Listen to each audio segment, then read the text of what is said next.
Russians talking about the war. AFU still shelling residential areas in Donetsk and Kirovsky district today. What strikes me the most when I see footage from Donetsk is how the people are used to this. Everyone knows what to do when they hear artillery.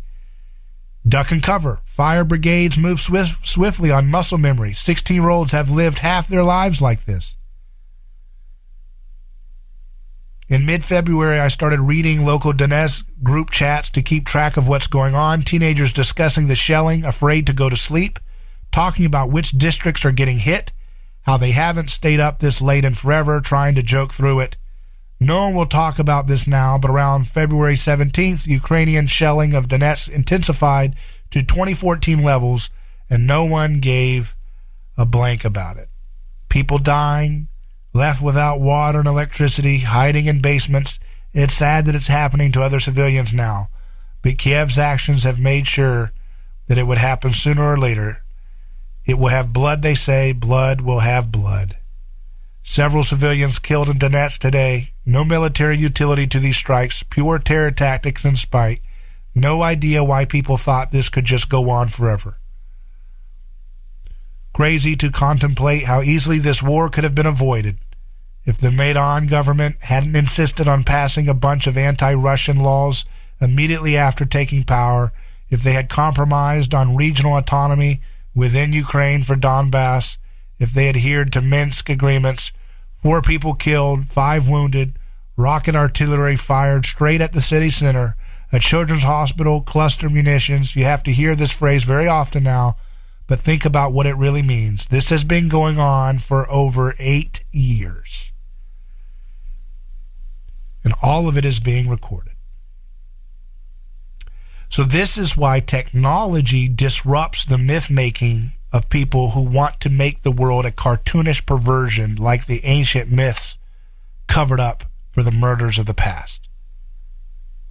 There's only one side that's good, and you must keep giving them weapons so that we can escalate the conflict so that more innocent civilians in Ukraine die. That's what these stupid liars like Nancy Pelosi bumbling around. She is a thug for war and wickedness. People like her are just using their mouthpieces as vipers, a brood of vipers who do not know truth and lie, and people die. They lied about Iraq. They lied about Syria. They lied about Libya. Why would you think they wouldn't be lying now? Does that make the other team of state cultists on the other side of the conflict the good guys? Absolutely not. Only a low info, disinfo board true believer would frame it that way. People with intelligence, people who are adults, people with a conscience, people who read, people who look at pictures of people dying for 8 years in Donbass, they know the truth. And those victims' voices, their voices matter, even if BBC and CNN tell you they don't matter. They matter, and their images will undermine the myth-making operation of the powerful oligarchs in the West.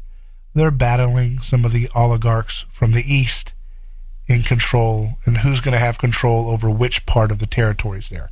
And it's true that this conflict could have been easily avoided so many times, but we have a bunch of children hell-bent on demonic perpetuation of never-ending war in D.C. on both sides. And we've got to stop that. We've got to stop doing this. This is not how you run a society. This is not how our economy should be based. And it's a total disgrace. And rest assured, the vast majority of the world is not on the side of what you hear from America and D.C. and in the UK government. It's a lot more complicated.